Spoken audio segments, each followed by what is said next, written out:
Welcome back, humans. This is Receive and Capture.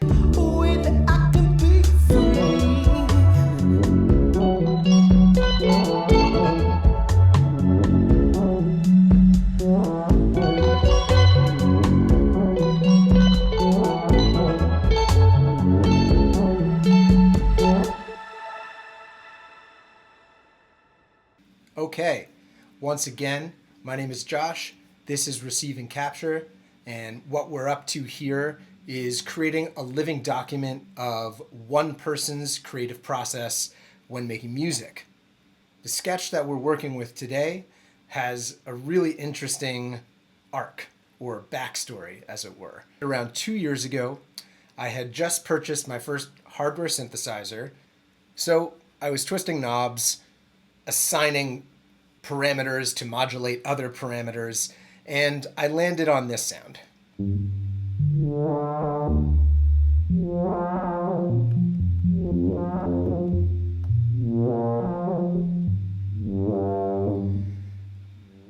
So this was a really unexpected sound. It was one that I, at the time, certainly didn't understand how I arrived at achieving this particular sound. From where I stand now, I know that essentially what this patch is doing is it's really just modulating the timbre of the oscillator using a couple of different parameters. And that's why you get kind of like that.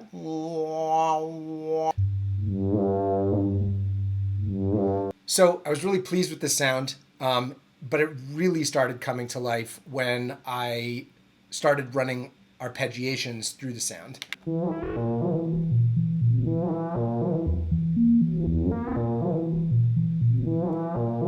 This was such an aha moment. It was like, wow, this patch is so cool. I was super into it.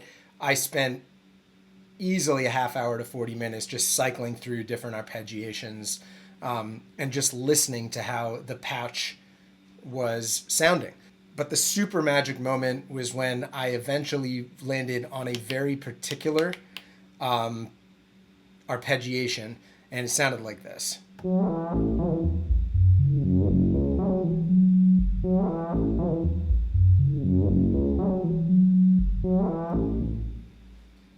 That was the wow moment. That was like, oh my gosh, I have to save this. The thing that made this particular arpeggiation using this patch so special is that it sounded very conversational to me. It sounded like there was much more going on than just a really simple arpeggiation in a 1/8 pattern. It almost sounded as if the riff was calling and responding to itself.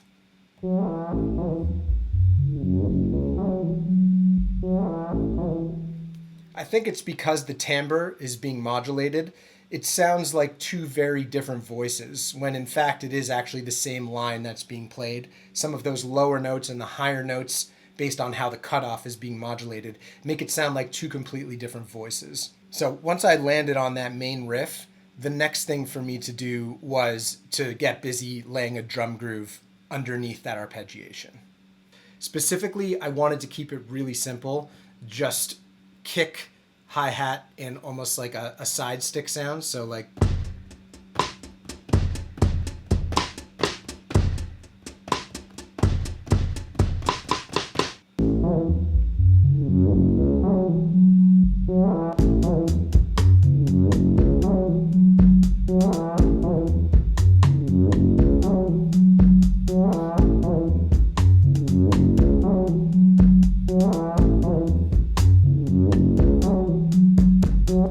once I had that main riff cooking, I was starting to get really inspired.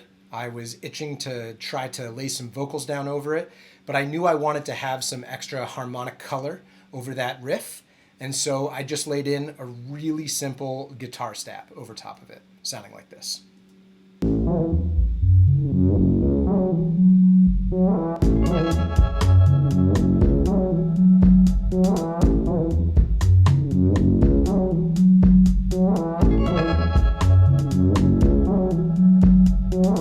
Feeling really inspired about this groove, I stepped up to the mic and just started improvising some vocals.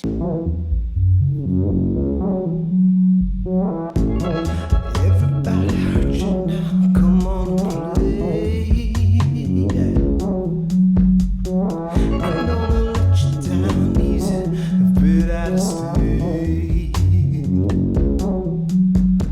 What you just heard there was literally the first pass that I did over that groove.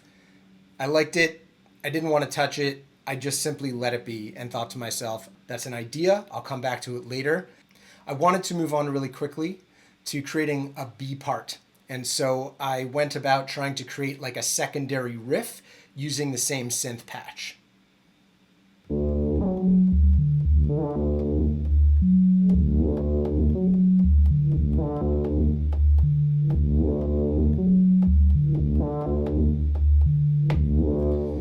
Again, I used a really handy feature on the MicroFreak, saved that into a sequence slot, and had it sounding like this.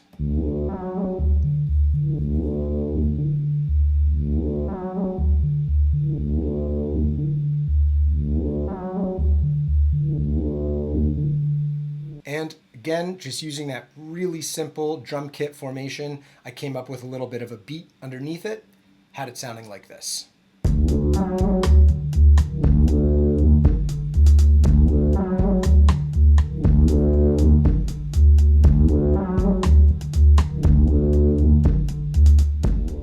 And that was it for that session.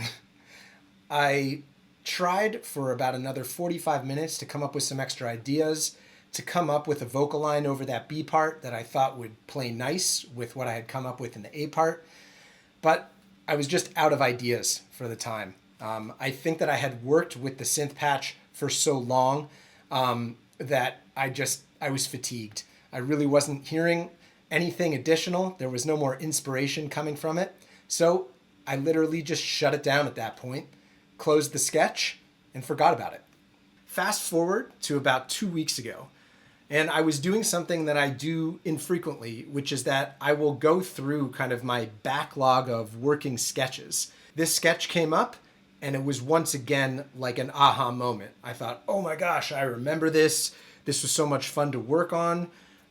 What happened with this? And so listening through, I kind of remembered the point that I had gotten to, which had me leave off at the time.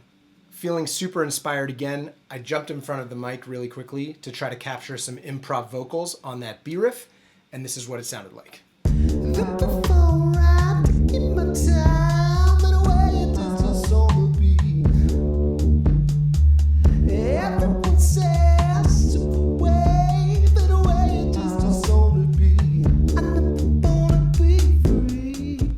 Okay, so now I had the A riff happening, I had the B riff, I had melodies over both of those parts, and I thought, okay, this is now something I can turn into a song, and was feeling really juiced about it. I actually wound up doing something that doesn't normally come up in this part of the process for me. I went ahead and wrote lyrics based on the rhythms and cadences of those improvised vocal parts. Having the lyrics written, I wanted to turn my attention to the sonics of the sketch again. The real challenge with this sketch was to try to add chordal and harmonic content without stepping on that initial synth patch. The patch on its own is so quirky and so beautiful, I wanted to try to leave it alone, but also knew that I wouldn't be able to get away with a song that just featured a synth patch and my vocals. However, I did want to leave that A riff alone as much as possible, so I moved on to trying to create some parts over the B riff. I picked up the guitar and started messing around with some chords, but everything that I came up with was super busy. It just was taking over. It wasn't letting that initial sound breathe. So instead, I decided to call up a really cool plugin that I've been working with a lot lately. It's a plugin by Arturia. It's called EFX Fragments, and it's basically a granular synth effects processor. Using that effects plugin and playing really simple single note patterns on the guitar, I was able to come up with what I thought was a really cool pad for that B part, or what I was now starting to consider the chorus for the song.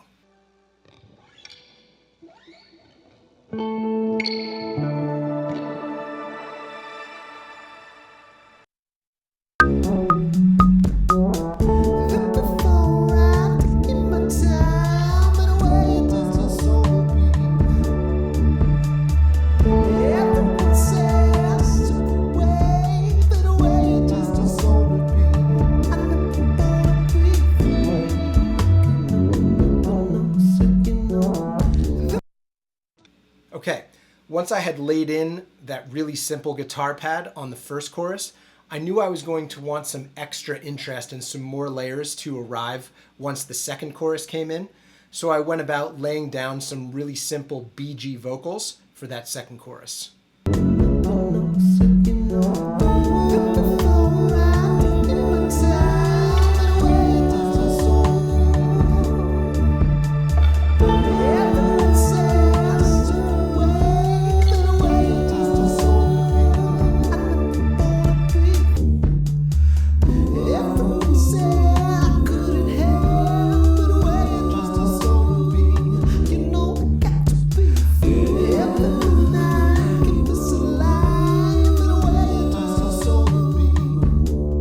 Having added that extra interest, harmonic color to the chorus section, I now turned my attention towards laying down those lead vocal parts. The trick here was to try to stay as close as possible to the cadence and rhythmic patterns of those originally improvised vocal parts. This isn't always an easy task because you're essentially trying to shoehorn in words that weren't originally part of the improvisation. This process is part of an overall approach that I like to take when I'm creating anything musically, which is that I feel very strongly about those initial sparks, those initial inspirations. Being able to capture and hold on to that inspirational energy is something that's really important in my creative process and something that I try to do as often as possible.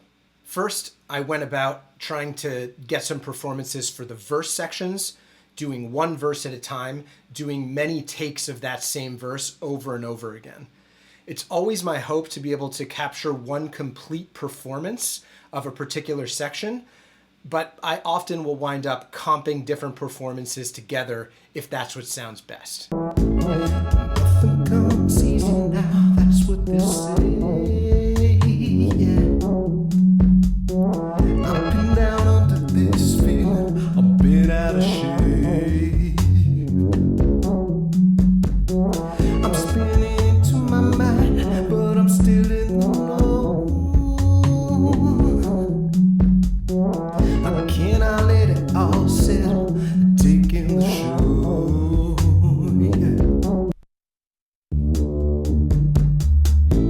I'm working on getting right out of my ways. Every time I try, I feel I might never make it, and everything I think I might already know, it's coming apart. Okay, that's a great example of the frustration that sometimes comes up when you're trying to hold on to that original inspiration and basically shoehorn in lyrics that you wrote after the fact. And this particular section is a very good example of that because it's very specific in its rhythmic pattern and its cadence. And so it took me a number of takes to get it right. And you don't always wind up with exactly what you hear in your head, but you get as close as you possibly can. I'm working on getting right out of my ways. Every time I try, I feel I might never make it, and everything I think I might already know, it's coming apart a little more every day.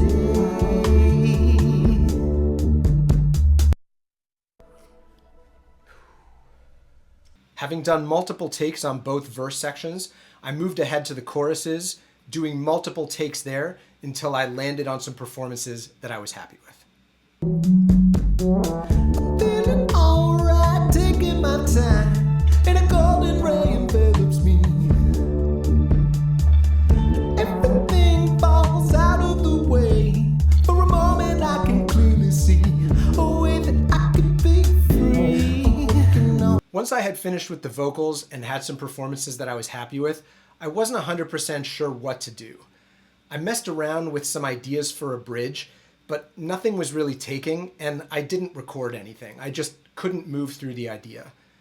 So instead, I decided to once again cut and paste that A and B progression, and I turned that into kind of an instrumental section. I went back to that same guitar sound that I had used in the chorus sections using the EFX Fragments granular synth plugin, and I used this to create what I would call like the meat of the instrumental section. As I'm not that great of a guitar player, it took me a pretty long time to come up with some lines that I was happy with. Please do enjoy the guitar hot faces.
So that pretty much wraps up that second session on this particular sketch and song.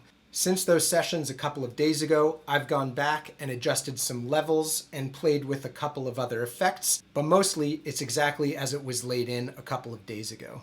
To end the video, I'd like to play you a bounce of where the song currently sits right now. I really appreciate you guys tuning in. I hope that you've enjoyed what you've seen here today, and I really hope that there are some elements of what I do that could potentially help somebody else in their own creative process. Otherwise, if you did like what you saw here today, please do like and subscribe. It would really help me out as I'm moving forward with the channel, and I look forward to seeing you guys with the next video soon.